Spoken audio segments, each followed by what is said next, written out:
খাদ্য সামগ্ৰী যোগানৰ পদক্ষেপ সুলভ মূল্যত মচুৰ দাইল চেনি আৰু নিমখ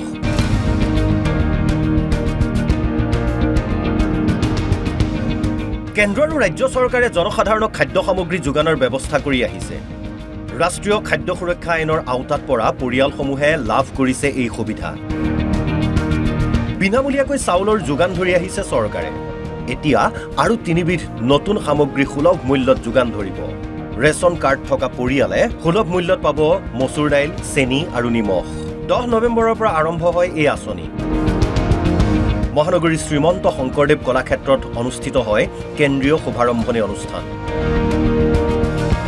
মুখ্যমন্ত্ৰী ডক্টৰ হিমন্ত বিশ্ব শৰ্মাই আৰম্ভ কৰে এই আঁচনিৰ মুখ্যমন্ত্ৰী ডক্টৰ শৰ্মাই কয় প্ৰধানমন্ত্ৰী মোদীয়ে চাউল দিলে মোদী ডাঙৰীয়াই আমাক চাউল দিলে কিন্তু চাউলেদিটো অকলে ভাত খাব নোৱাৰি যদি আমাক ঘৰত ভাত খাব লাগে আমাক দালিও লাগিব আমাক নিমখও লাগিব আমাক চেনিও লাগিব আমাক তেলো লাগিব তেতিয়াহে ঘৰখন হ'বগৈ সেই কাৰণে আজি আমি ইয়াতে কৈছো যে আমি আপোনালোকক কম দামত যাৰ যাৰ ঘৰত ৰেচন কাৰ্ড আছে তেওঁলোকক আমি 1 কেজি দালি দিম চাউলটো 5 কেজি গাইপতি 1 কেজি দালি দিম 1 কেজি চেনি দিম আৰু 1 কেজি নিমখ দিম মচুৰ চেনি নিমখ বৰ্তমান এই কেবিধ সামগ্ৰী পাব নিৰ্ধাৰিত মূল্যত কিন্তু জানুৱাৰীৰ পৰা 100 টকাতে পাব তিনিওবিধ সামগ্ৰী এই মাহত আমি আপোনালোকক দালি 69 টকাত দিম 70 টকাতকৈ 1 টকা কম চেনি আমি আপোনালোকক 38 টকা দিম চেনিৰ 55 টকা দাম আপোনালোকক আমি 38 টকাত দিম আৰু নিমখ 20 টকা দাম আমি 10 টকাত দিম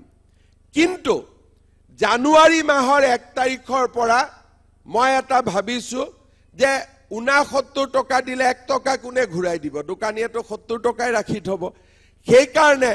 1 তাৰিখৰ পৰা আমি কি কৰিম যে 100 টকা দি দিলে 1 কেজি দালিও পাব 1 কেজি চেনিও পাব 1 কেজি নিমখও পাব তিনটা বস্তু একেলগে 100 টকাত ঘৰত লৈ আহিব পাৰিব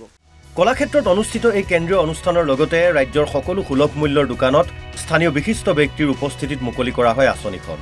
নিখন্দেহে সুলভ মূল্যৰ মচুৰ দাইল চেনি আৰু নিমখ যোগানে উপকৃত কৰিব হিতাধিকাৰী পৰিয়ালসমূহক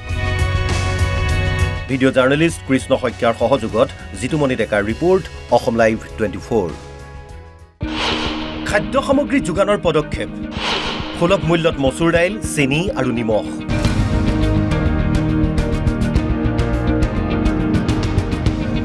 কেন্দ্ৰ আৰু ৰাজ্য চৰকাৰে জনসাধাৰণক খাদ্য সামগ্ৰী যোগানৰ ব্যৱস্থা কৰি আহিছে ৰাষ্ট্ৰীয় খাদ্য সুৰক্ষা আইনৰ আওতাত পৰা পৰিয়ালসমূহে লাভ কৰিছে এই সুবিধা বিনামূলীয়াকৈ চাউলৰ যোগান ধৰি আহিছে চৰকাৰে এতিয়া আৰু তিনিবিধ নতুন সামগ্ৰী সুলভ মূল্যত যোগান ধৰিব ৰেচন কাৰ্ড থকা পৰিয়ালে সুলভ মূল্যত পাব মচুৰ দাইল চেনি আৰু নিমখ 10 নৱেম্বৰৰ পৰা আৰম্ভ হয় এই আঁচনি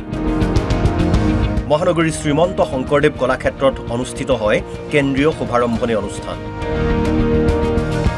মুখ্যমন্ত্ৰী ডক্টৰ হিমন্ত বিশ্ব শৰ্মাই আৰম্ভ কৰে এই আঁচনিৰ মুখ্যমন্ত্ৰী ডক্টৰ শৰ্মাই কয় প্ৰধানমন্ত্ৰী মোদীয়ে চাউল দিলে মোদী ডাঙৰীয়াই আমাক চাউল দিলে কিন্তু চাউলেদিটো অকলে ভাত খাব নোৱাৰি যদি আমাক ঘৰত ভাত খাব লাগে আমাক দালিও লাগিব আমাক নিমখও লাগিব আমাক চেনিও লাগিব আমাক তেলো লাগিব তেতিয়াহে ঘৰখন হ'বগৈ সেই কাৰণে আজি আমি ইয়াতে কৈছো যে আমি আপোনালোকক কম দামত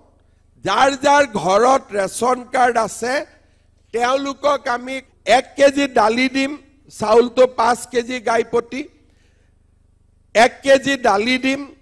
1 কেজি চেনি দিম আৰু 1 কেজি নিমখ দিম মচুৰ চেনি নিমখ বৰ্তমান এই কেবিধ সামগ্ৰী পাব নিৰ্ধাৰিত মূল্যত কিন্তু জানুৱাৰীৰ পৰা 100 টকাতে পাব তিনিওবিধ সামগ্ৰী এই মাহত আমি আপোনালোকক দালি 69 টকাত দিম 70 টকাতকৈ 1 টকা কম চেনি আমি আপোনালোকক 38 টকা দিম চেনিৰ 55 টকা দাম আপোনালোকক আমি 38 টকাত দিম আৰু নিমখ 20 টকা দাম আমি 10 টকাত দিম কিন্তু জানুৱাৰী মাহৰ 1 তাৰিখৰ পৰা মই এটা ভাবিছো যে 69 টকা দিলে 1 টকা কোনে ঘূৰাই দিব দোকানীয়েতো 70 টকাই ৰাখি থব সেই কাৰণে 1 তাৰিখৰ পৰা আমি কি কৰিম যে 100 টকা দি দিলে 1 কেজি দালিও পাব 1 কেজি চেনিও পাব 1 কেজি নিমখো পাব তিনটা বস্তু একেলগে 100 টকাত ঘৰত লৈ আহিব পাৰিব কলাক্ষেত্ৰত অনুষ্ঠিত এই কেন্দ্ৰীয় অনুষ্ঠানৰ লগতে ৰাজ্যৰ সকলো সুলভ মূল্যৰ দোকানত স্থানীয় বিশিষ্ট ব্যক্তিৰ উপস্থিতিত মুকলি কৰা হয় আঁচনিখন নিখন্দেহে সুলভ মূল্যৰ মচুৰ দাইল চেনি আৰু নিমখ যোগানে উপকৃত কৰিব হিতাধিকাৰী পৰিয়ালসমূহক ভিডিঅ' জাৰ্নেলিষ্ট কৃষ্ণ শইকীয়াৰ সহযোগত জিতুমণি ডেকাৰ ৰিপৰ্ট অসম লাইভ 24